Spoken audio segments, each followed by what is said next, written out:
Welcome to r/Entitled People, with a touch of entitled parents thrown in. In today's stories, entitled roommate moves out, then begs to move back in and complains when we don't give him the biggest bedroom.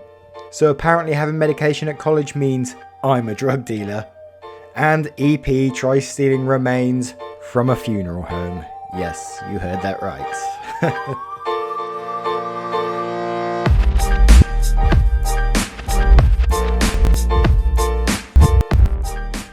What is up, guys, and I do hope you're well.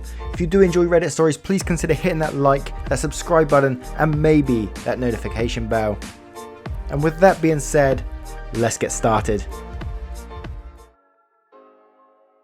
Entitled roommate moves out, then begs to move back in and complains when we don't give him the biggest bedroom.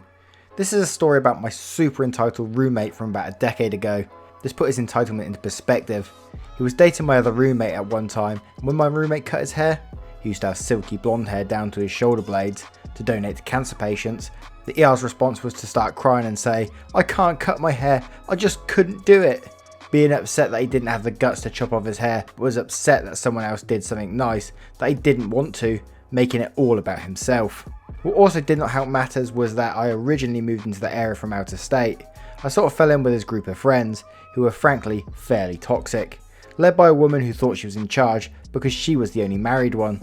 She was the type who barked orders and then started crying and telling everyone you were awful if you didn't want to follow what she said. Her husband was an arsehole. He was self-proclaimed former homophobe who tolerates gays but would still beat their ass if they hit on him. Myself, ER, and ER's boyfriend, the other roommate, were all gay. And some other chick who decided to call me by my nickname and get everyone else to as well. And when I said I wasn't comfortable with said nickname, I got told, "Well, I had an ex with your name, and when I say it I think of him, so you just have to deal with it." So yeah, him and all of them are fairly annoying. Eventually, after a year of being roommates, ER and his boyfriend break up, and other roommate and I decide to get a place to ourselves, since ER was able to get a free room in a mutual friend of ours' house. Turns out the guy who ran D&D games for our group was buying an old house and offered the room to ER, who seemed happy about the fact he could move out and be away from his ex. Meanwhile, other roommate and I find a new third roommate, who would end up being an arsehole, but for completely different reasons, and we decide to move into a 4-bedroom apartment that was only $900 a month. This was sort of in a bumfuck nowhere in one of the middle states that has no nightlife and nothing but cornfields, if you're wondering how the apartment could be so cheap. To say it was a 4-bedroom was also a little presumptuous, as it was really more like a 3.5 bedroom. The last bedroom was about half the size of the other 3 and was really like a small kid's room. Although it was big enough to handle a bed and other things, it would just be cramped. ER moves out and we 3 move in, only for ER to show up at our new apartment in tears because the room in the old house wasn't what he expected. Apparently it was dirty and really old and not well kept. It would have required a lot of work from what he said, and he was just in hysterics over it. Thus, he begged us to let him move back in with us. Since we got a new 4-bedroom apartment, we had an extra room he could use for a couple of months until we could find something better. I really wasn't super into him moving back in with us, and neither was his ex, but neither of us was so heartless that we would kick him out to be homeless. So we agreed to let him move in and even put him on the lease so there wouldn't be a gap in his residency. You think he'd be grateful, right? Well, I said the apartment was really more of a 3.5 bedroom, and the 3 of us, who already planned on being there from the start, had already moved into 3 larger bedrooms, leaving the smallest bedroom for ER. He pouts and gets indignant that he should get the smallest room because he was last, how we should discuss it, and one of us should give up their room so he could have the bigger bedroom. None of us were willing to give up our rooms, pointing out that we're doing him a favour by letting him move in at all, and that he said he wasn't planning on staying more than a few months anyway. He argues that when he moves out in a couple of months, then we could have the bigger bedroom back, but we all said no. So in the end, ER got stuck with the smallest room. Oh, by the way, those few months he said he was going to stay until he found a new place, that never happened, and I ended up moving out first before he did. I ended up moving states about 8 to 9 months into the lease. Since the roommates had grown accustomed to splitting rent 4 ways, they wanted me to try and find someone to move in to take my place, and I made a deal with ER that he could take my bigger bedroom if he takes responsibility for finding a new 4th roommate. He was from the area, and sadly, I've really not made any friends while living there. He agreed, and I was off the hook. Until about a week and a half before I was moving, and he said he couldn't find anyone, and it was up to me again to find someone, and that he was still taking my old room. He tried to give me an ultimatum that if I didn't find someone else, I'd have to keep paying my part of the rent on the apartment I didn't even live in anymore. I basically told him off, reminding him it was his responsibility now, and either way I was leaving and would not be paying rent anymore. Ended up moving away after that and never spoke to ER or any of my former roommates ever again, and was so much happier with the area I ended up moving to. Great weather, and finally gave me a chance to be a social butterfly for once, really bolstering my confidence. Anyway, that's my story about my entitled choosing beggar roommate. And he sounds like a right arsehole. Imagine moving out of a place and then later coming back and demanding you have one of the bigger bedrooms. I don't know what his thinking was, what the others would actually think. Like, oh yeah, okay, we're moving the smaller bedroom because you was here previously. I mean, what the hell? Who thinks like that? Our next series is from The Black Rose Petals. So apparently having medication at college means I'm a drug dealer. Background: if you've read any of my other posts, you probably know I have a medical condition called chronic daily migraines, CDM, that require me to carry my emergency meds with me at all times. Naproxen 500mg and somatropan 50mg. The naproxen is for beginning migraines that are not bad enough to cause my vision to blur and my coordination to become wonky. But the sumas are for when I have no other choice but to put myself in a 14-hour sleep to avoid potential brain damage.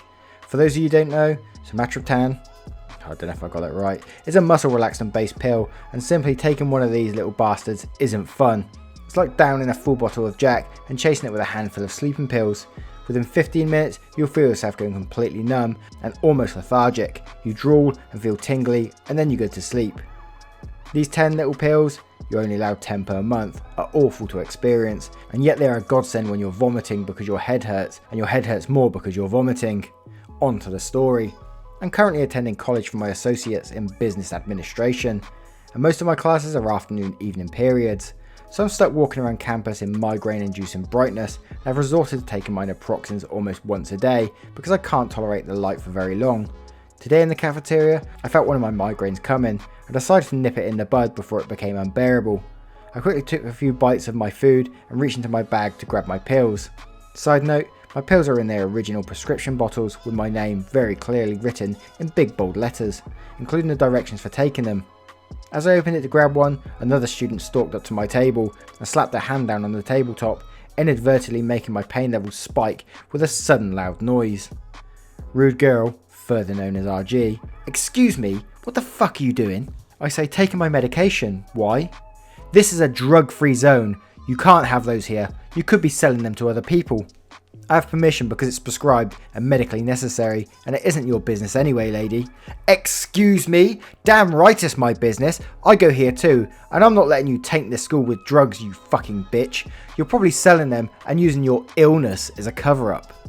Her shouting attracts the attention of the surrounding students and makes me wince in agony as my pain levels spike once again due to her obnoxiously loud voice, and eventually, Nice Guy comes over. This was a big black dude that was easily around 5'7" and had some pretty large muscles. When she notices him, RG tries to rope him in against me too. "This girl is taking drugs on school grounds. She even has them in her hand." The Nice Guy says, "Sorry, but can I see those? They look legit and I want to make sure they aren't fake." "Sure, but can you look at them quickly? I really need to take them. They're prescribed for chronic migraines." "She only wants you to look them over quickly so you won't tell they're fake." He nods and looks them over quickly but thoroughly, even picking at the label a bit to see if I plastered a new one over the original. "Look lady, I don't know who you are, and I doubt she does either, but you're very clearly in the wrong. These are definitely legit. The pills match the description perfectly, the label isn't fake, and they are listed very clearly as her medication. You're causing this girl all this pain and grief over nothing. I suggest you apologise and leave her be." RG scoffs and stalks off, muttering some colourful phrases under her breath about me and Nice Guy, who then opens up my pills again and politely asks how many I need, because at this point I'm pale and almost in tears from the pain and humiliation. I tell him I can only take one, and he nods and carefully hands it to me and scoots my water bottle closer. He sits with me a bit and makes sure I'm okay, that the pills are kicking in.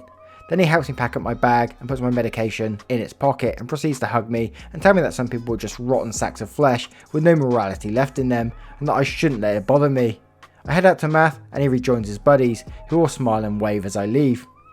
I want to say like Nice Guy was after something else, but that's just, I shouldn't say that. I've said it, but I shouldn't say it.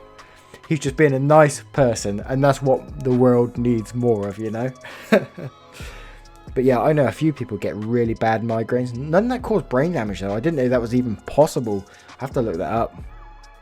Our next story is from RetroCute. EP tries stealing remains from a funeral home. I honestly had to make a Reddit account just to share how insane this story is. So for starters, I'm an 18-year-old college student working at a local funeral home as a summer job. Call it morbid, creepy, whatever, but it's $9 an hour, not bad work, and the funeral directors are really nice. Usually my days are slow because people tend to send calls and information to our biggest location in the town over. However, we do tend to have local families come in for consultations or services like picking up cremains. We have strict rules for picking up cremains because of state laws, the number one being that you can't pick them up without a driver's license matching the information on our form, or a written note stating that the person who filled out the form is allowing the person to pick up the cremains in their place. Pretty straightforward, at least so I thought. Last Friday, I was working alone, since we hadn't had any calls, and there were no families scheduled to come in for a consultation. For the most part, it was just answering the phone and doing some homework. I noticed a car pull in, assuming it was either someone coming to ask for pricing, which I can't even do, or a director coming to drop off some kind of paperwork. Instead, a woman, EP, probably in her early 40s, walks in, small child, SC, in tow. She had on dangerously thin heels and had an all-in white pantsuit that could only be matched up by Hillary herself. EP says, "Hi, I'm here to pick up a cremation." I was immediately confused because the cremains we did have weren't scheduled to be picked up until next Monday.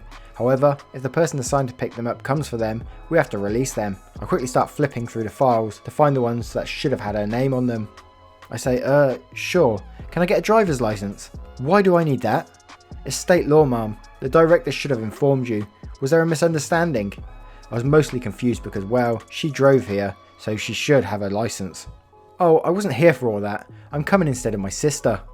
That's fine. Can I see the written confirmation that she sent you? I don't have that.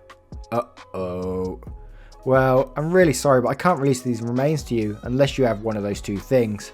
Immediate rage. The woman starts cursing at me and the funeral home, claiming she needed those cremains, that's her grandfather, etc, etc. I try calming her down, telling her I understand that she's upset, but I can't do anything about it. Can't I just call her?